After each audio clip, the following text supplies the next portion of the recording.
Hi, my name's Adam Skowronski, and about 20 years ago, I took my friend across the street up to Butterfly World. I got so excited that I came home, immediately called a friend of mine that did landscaping for butterflies, gardening, and that's how it all started. I was with her, she put in my first plants. About a year later, I switched to somebody larger, did more involvement because she was only an amateur on it. And then I was too small for her as my garden grew. She wanted bigger projects, so I went out on my own.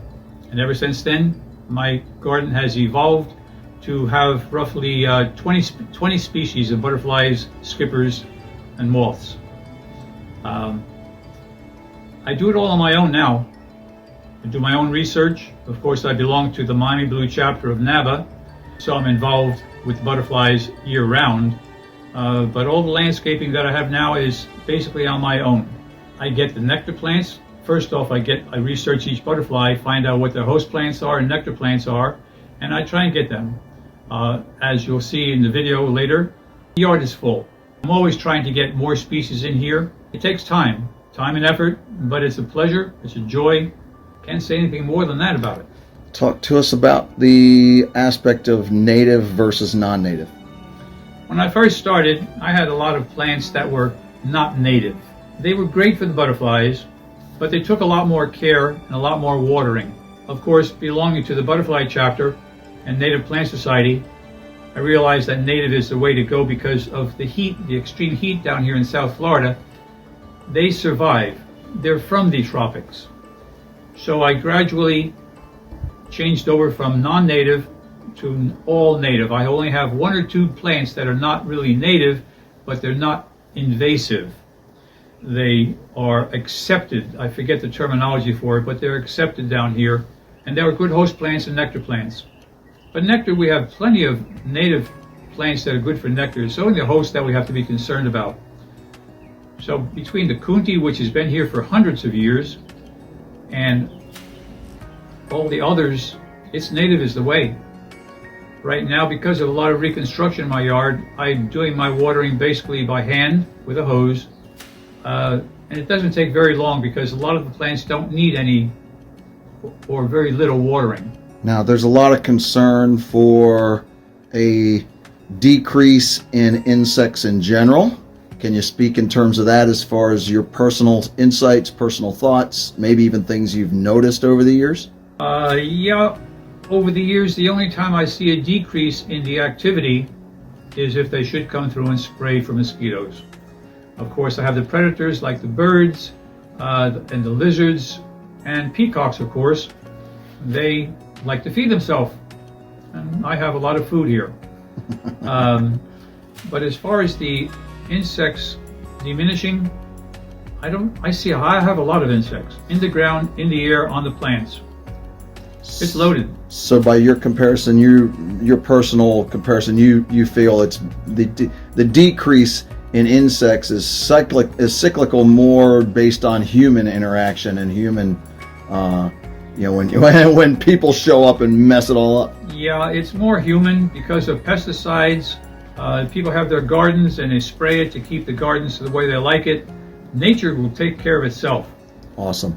Are there anybody else in this neighborhood, in your community here, who's doing what you're doing?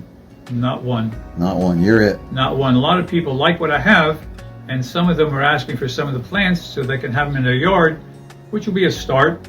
But it takes time too. It takes a lot of effort. Unfortunately, I'm retired right now, so I'm in the yard all day long as I can. Of course, with the heat, I have to go in and out. But I'm gardening, weeding, planting, trimming throughout the day. Outstanding. I'll be 79 in June. I'm originally from New Jersey. That's where I was born and raised.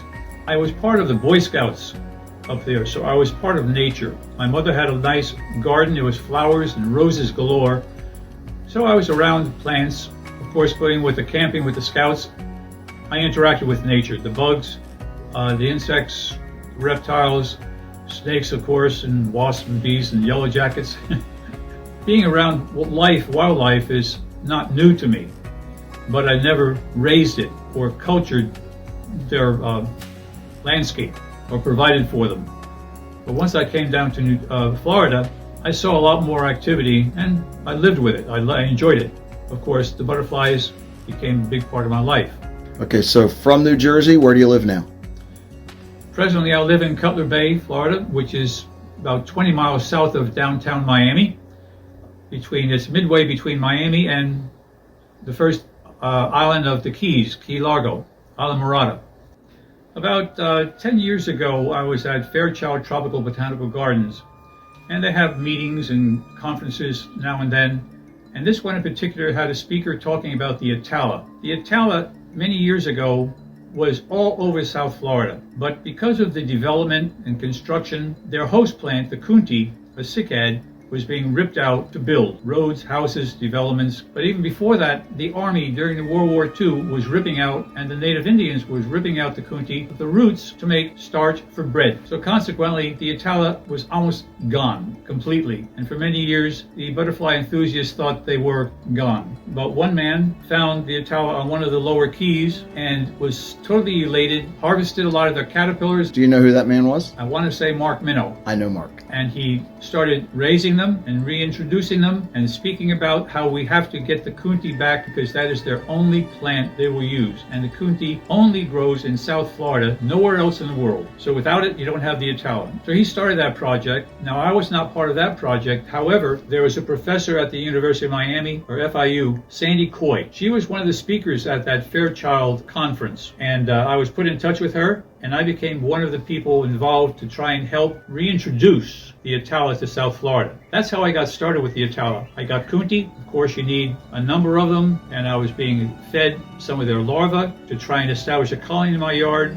It took 3 to 4 tries before I actually had the Atala sticking around my yard and giving me more offspring. That was growing and growing, but they came and went. It wasn't every year. Last year, however, in 2022, I got egg bomb. Now, I have close to 100 Kunti plants in my yard, and all of the young growth was just covered with eggs. I knew it wouldn't sustain itself, and the Atala, as long as they wanted to deposit eggs, they needed more plants. So I started something on Facebook that I call the Atala Foster Project. I put out the broadcast to my people, friends on Facebook. If they wanted the Atala, bring their Kunti plants with young growth to my house and allow the Atala to deposit eggs on their Kunti, which they would then take back to their yards to establish or reintroduce the Atala to their area. Over the period of last year, I had over 30 people from all over South Florida and as far north as Jupiter and Port St. Lucie bringing their plants down and establishing colonies. Now, not everyone was successful. About 1/3 were not, but 2/3 were. Some have had a lot of success with 2, 3, and 4 breeds over the period of that year. What do you personally attribute success versus not success? Why do you think some of these people didn't succeed very well? Well, some may have had more success because they followed the instructions and guidelines that I introduced, which was having sufficient plants and keeping the plants clean and healthy, cutting off the dead fronds, not overwatering because the cicads don't like too much water, but also having the correct nectar source for the Atala. The Atala is one of those unique butterflies that everybody says they have a lot of nectar sources for the monarchs and the zebras and everything else, but the Atala has a very short proboscis. Tongue. It can't get nectar from the large flower like the other butterflies can. So I have a list of the proper or preferred nectar sources that I gave to everybody, and before they ever brought their plants to me, I did a interview of them on direct messaging to make sure that they had sufficient Kunti and the nectar sources. If they didn't, they had to get some of the preferred nectar sources before they even bothered to bring their Kunti to me. Talk to us a little more, if you can, specifically about the Atala. Is it the state butterfly? What makes the Atala so special? Because so many other people want to raise monarchs and all these other things that get all the government attention and all the publicity, but what makes the Atala so special, especially certainly in South Florida where it occurs? What makes the Atala so special is, I would say, 2 things, 2 factors. One is its simple beauty. A dark royal blue with sky blue spots on it and a bright red abdomen. It's only about the size of a quarter. So many people, when they see it, they think it's just like another skipper flying around until they see the abdomen. Then they know it's special.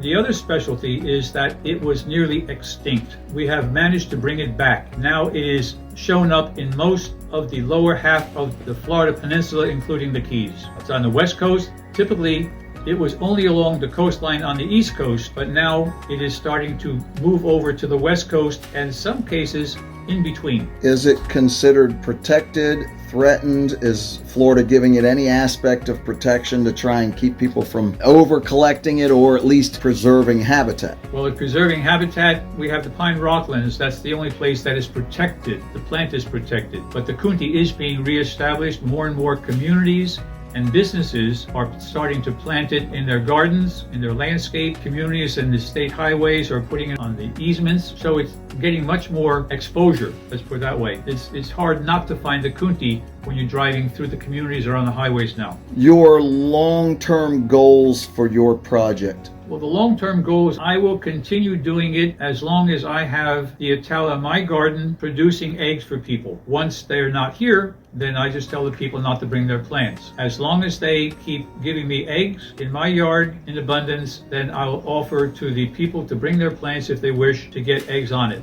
But there's so many people now having them established, there are fewer that have that requirement, but there are still new people that are seeing my post on Facebook that are getting excited about it. So again, I'm introducing them to it, and it keeps growing. It keeps growing. So as soon as the Atala chrysalis that I have in my yard right now eclose, once the butterflies emerge, then I'll again put my post out and invite other new members or old to again bring their coonties with the young growth to get the eggs on their plant. Cool. Now, I know I've seen Atala as far north as Fort Lauderdale. How far north does a butterfly truly occur versus just kind of straggly get there once in a while? Well, we have the doctor I mentioned before, Sandy Coy, still does a lot of research on it. She's no longer at the university, but she does monitor their activity and where they're seen. She has people that send her reports where they are. She notices that they are naturally expanding their area further north, and I know for a fact that the people I have in my group, Atala Foster Project, are up in Port St. Lucie in Jupiter, which is north of West Palm Beach. They've seen them there, and that's one reason why they were excited. They wanted them in their yard. So they are spreading, and of course on the West Coast, they're as far north as Sarasota, which is much further than they had been before. If anybody down in South Florida, Central Florida sees, because you can go all the way to West Florida as well, Western Florida, right? Atala's there as well. So right. We're not talking just an Eastern. Okay, so we know they occur throughout the entire South Florida aspect, but they can go as far north as Jupiter, so that's cool. Anybody wanting to get a hold of you can get a hold of you how? Well, if they want, they can just see the post and message me from there. They can go on Facebook and use the tag Atala Foster Project, and that'll show you the post, and they can message me from there. Or if they want to just message me directly, they can go to Adam Skowronski, Skowronski. Awesome. Last thing, is there a best season to see the Atala adults flying, that people can start looking for these and maybe even start documenting occurrences? Well, they start in the spring like most other butterflies. They are unfortunately sometimes fickle. That is, they might be here this year, but next year they may not be, and they might disappear for a year or two. But that doesn't mean they're extinct, just that they're cyclical, and they'll come back. Like right now, this year, I only saw 2 in my yard, but I was fortunate enough they gave me quite a few eggs. The next day, I didn't see them. I still have the eggs and the pupa, the chrysalis, but I didn't see the adults anymore. But now that mine are going to emerge from their pupa, their chrysalis, then I should see the activity once again. Last year was a fantastic year, and I hope this year will turn out to be the same. But the spring, the summer, throughout the year, they're usually here until July, August, but it depends on the weather. And basically, if the plants are available, the coontie and their nectar. If you have the plants, then you'll still see them. One reason a lot of people don't see them throughout the years, they may not have the nectar sources. They may have 1 or 2, but if it's not blooming, there's nothing for them to feed on. So in conclusion, your obvious hopes for the Atala butterfly. Keep coming, buddy. I have your food and your host plant here. Come on down. Pay me a visit. Excellent. Thank you so much, Adam. I appreciate it. I appreciate what you do for South Florida, for the Atala butterfly. I think this is a super cool project. I hope to see some success with you, and I'm going to try and help you out with that. Hey man, if you like what you're seeing here, if you enjoy the videos, and if you're getting something out of this, that is awesome. That is what I do. Be sure you like and subscribe. Guys, we're monetized now, so you're helping me cover some gas money by doing so, and I really, really appreciate it, because I could not do this without you guys. Thanks.